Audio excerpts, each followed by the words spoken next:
There's a story within a story that I want to talk about. I don't know if any of you all are familiar with the story of the lost son. It's in Luke chapter 15. I'll just paraphrase it because I don't want to read the whole chapter to you. But there's a man, Jesus is telling a parable, and he's talking about a man who has two sons. And one of them comes home one day, the younger son, and says, "Hey, Dad, give me what's mine. I'm leaving." And so his father was like, "Okay, take your half of what you get and go have your way." And so the story goes on that the son goes out there and squanders everything, loses all of it, doesn't have a dime. And when he's at his lowest point, he's working as a slave for someone else and eating from a pig trough. And I won't gross you out, but just that's disgusting. And so he finally goes home and he walks home shameful and hurting and says, "Dad, I'm home, but Dad, I don't even want to be a son. Not even that. I was just working at this place eating out of a pig trough. So if you'll just hire me, give me a minimum wage job, that's all I want. You don't ever have to call me son ever again." And the beauty of that story and the beauty of the parable Jesus is telling is that the father looks at him. I could picture in my mind and being like, "Son, are you crazy? Are you really? No, you're my son. And so because you're my son, nah, you're not going to be a servant. We're about to have a party. Tell everybody. I don't care who you got to do. Go knock on doors. The whole neighborhood's coming out. We're having a cookout. Because my son that was gone is back." Fast forward 2,000 something odd years. I was a son of ministry. Like I said, my dad is a pastor. I love him to death. My granddaddy was a pastor. On my mom's side, her father and his father and all these people are just in ministry. God just had his hand on my family, and I think that's a blessing. But I was like, I'm not really about that. Growing up, I grew up, my parents were younger, and so when I was growing up, my dad was in college. My dad actually went to Liberty as well. And he was getting a theology degree. And while he was there, I remember every day, just because I'm a nerd, just sitting with him and reading these books, these thick college books, who is this 4-year-old, 5-year-old, 6-year-old, 7-year-old reading these theology books and reading concordance. If you don't know what a concordance is, it's basically a really, really, really detailed version of the Bible. It has really, really small letters and a lot of words. But I remember sitting with my dad. My dad would be up till 12, 1 o'clock studying, making himself better, becoming better in doctrine and theology, and me reading these books with him. And so not really necessarily understanding what I was reading, but just reading them anyway. And so I had all this head knowledge growing up. I remember I tell people all the time, Christians are supposed to be like Christ. I feel like my life is literally like Jesus, where I was a little kid with all the pastors sitting around talking about the Bible all the time. We would just talk about all sorts of stuff. We talk about words like apologetics. 8-year-old knows about apologetics. I did. And so just being around it all the time, it was just, I had this head knowledge of who God was. And I mean, that was cool, but I never really had the Christians talking about their relationship. And so I was 12 years old when I was in a middle school youth group, Power Source. You know what I'm talking about. Middle school ministry back in Lynchburg. And my youth pastor, Barry Rice, one weekend we had this youth retreat, kind of like this, but it was just for the leaders in our youth group. And I don't know what my youth pastor saw in me, but he was like, "You're going to be on the leadership team." And I was like, "Cool. Okay." So we show up, and that weekend he just talks to us and really just pours into us. And the last night that we were there, it was a Saturday night, and he was talking about it. He was just "I feel that there's some of you here that you're here, but you don't know Jesus." And I remember thinking to myself, the whole weekend, the Lord has been dealing with me. I'm crying all the time. Every time we have a service, I don't know what I'm doing. Tears just going on. What the? Anyway, so I remember being 12 years old and getting on my face with tears in my eyes and saying, "God, I want that relationship. I really do. I want that relationship. I want to be with this." And after that, it was like a match went off. I promise you. I was on fire. I started a Bible study in my neighborhood, again, at 12 years old, where I would tell my mom to buy extra snacks from the grocery store, and then I would take them in a bag, put them on this picnic table like this in the neighborhood, the apartment complex we lived in, and then Saturdays, I would just sit out there and just literally open this up and say, "We're having Bible study. You want to eat? You gotta listen. And this was for years. And it was just wonderful. I got to high school, and still I was like the Christian kid. Like, they all knew my dad was a pastor because he was a local youth pastor in the area, so everybody knew like I was the son of, so they would treat me like him. They're like, oh, there's a preacher boy, blah, blah, blah, blah, whatever. And so high school was fine, I guess. I got to college, and college was an experience for me because I grew up and I was a ball player. I was a two guard, if you know what that means, and you know I play basketball. And I would play for an AAU team that was top in the country. We used to go to Vegas every year for these tournaments, and all these people would pay for us to come play, and they bought me shoes, and it was wonderful. I got recruited fairly heavily by a couple places here in Virginia, Roanoke College, which is where you guys probably are, one of them, to play basketball until my senior year, when at a tournament I tore my knee. When I tore my knee, like it was like overnight, like I'm like, hey, can I still come there? Like, no, we're gonna go in another place, so I ended up tearing my knee, so I ended up walking on at Liberty, which walking on is cool, but it's like you're not on the team, but you are. So I go to Liberty just because it was the only place that still wanted to give me a chance to play. And so I was there my freshman year. I was an athlete, and I had a ton of friends because I was an athlete. And honestly, like I was like, well, I guess the whole Jesus thing, like we'll just forget about that for a while. So I went for the first probably 2 years of me being at Liberty. It was kind of a blur. I don't remember a lot of it. It was sports, girls, and parties. Notice I didn't say school. I'll get to that in a second. And so that was just what it was every single weekend. Every single week, that's all my time was. And so I ended up again tearing my other knee. Right. And so I was like, okay, like my career is over. Okay, I'm just gonna like hang it up. I'm just gonna go play in my direct league with all the kids who can't play, and like we'll just go with that. And so my sophomore year, I had a friend of mine who was actually a ball player as well. He was at Liberty, and he didn't play on the team, but he was a hooper, and we would just like play ball together. We would like hang out all the time. And I remember one night he was like, "Yo, come to church with me." I hadn't been to church, and I couldn't remember when. I don't know. Okay. Because once again, like Christian said, even at Liberty, you go to church, that's when the women are. So I was like, I'll go to church with you. That's totally fine. And so I remember just like going and just kind of like sitting there, trying to participate in the service, like singing the songs or whatever. And I remember like once again, I had this feeling, and except for like 10 years before. And so I'm like sitting there, and like the Lord just like dealing with me, and I just like started to cry.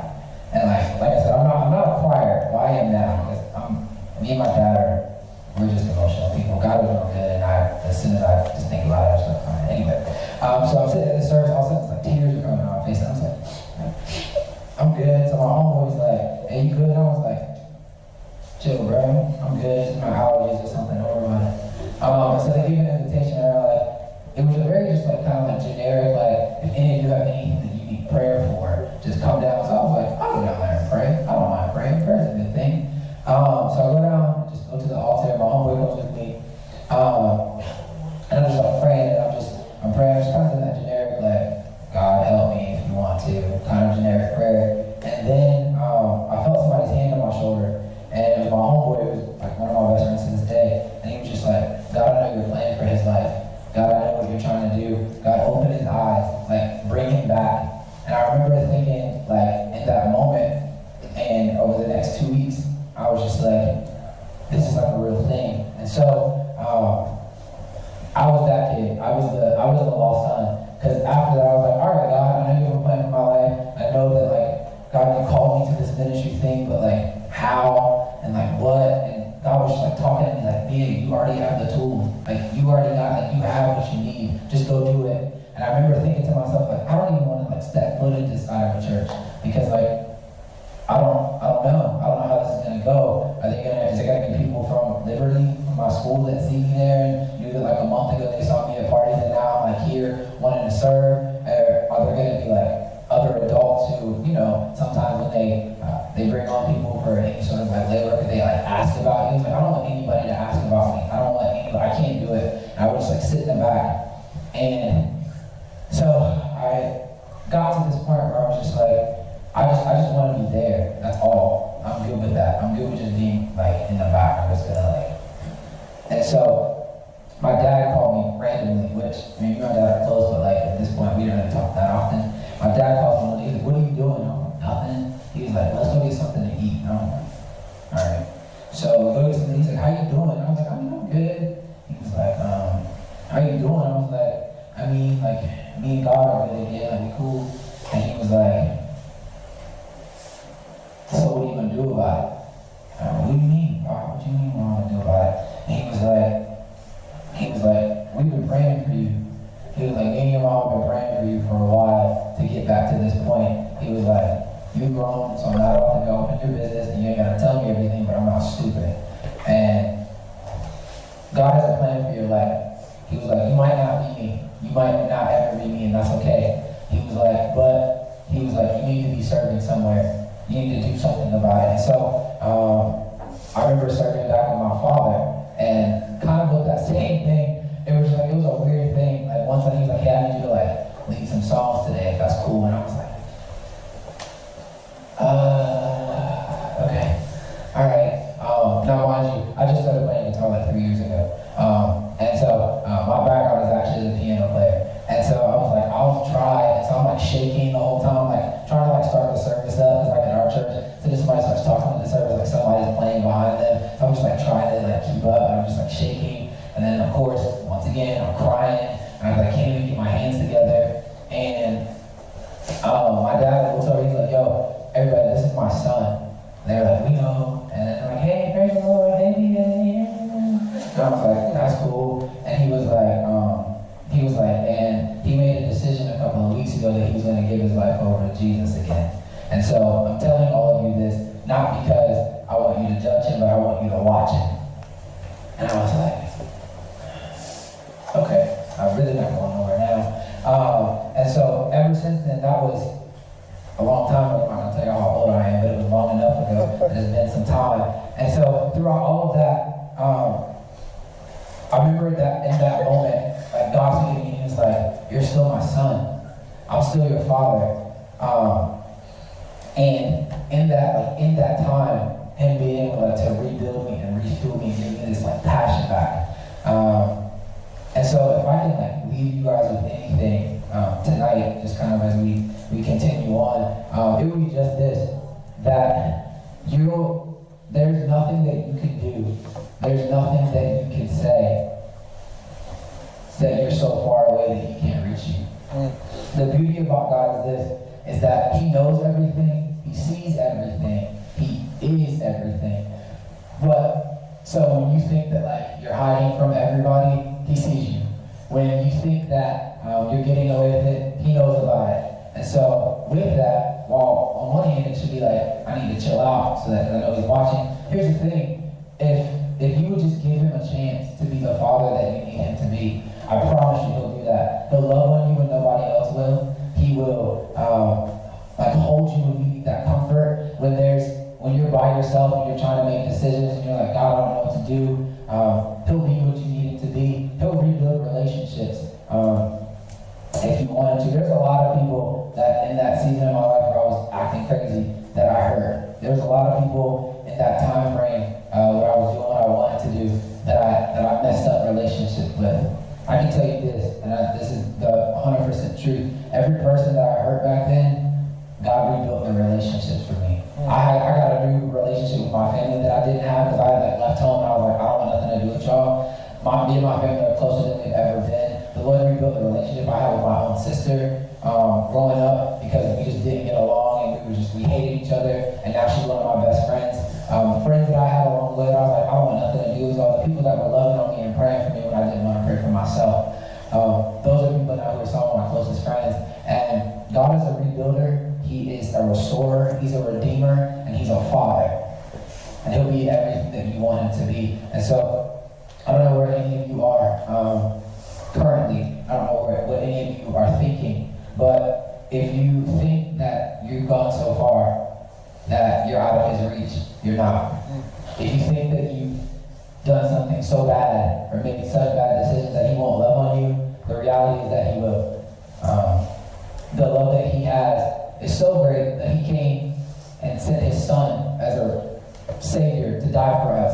Like, I don't know if you realize what that means. Like somebody came and died for you. They paid the price already. The easy part is that, hey, God, I'm going to give you my life. I'm going to surrender to you because you've already paid it. Jesus paid it all. That's what the song says. Jesus paid it all already. And the reality is that when he said it's finished at the cross, that meant that everything that happened, everything that was happening, and everything that happened after that was taken care of.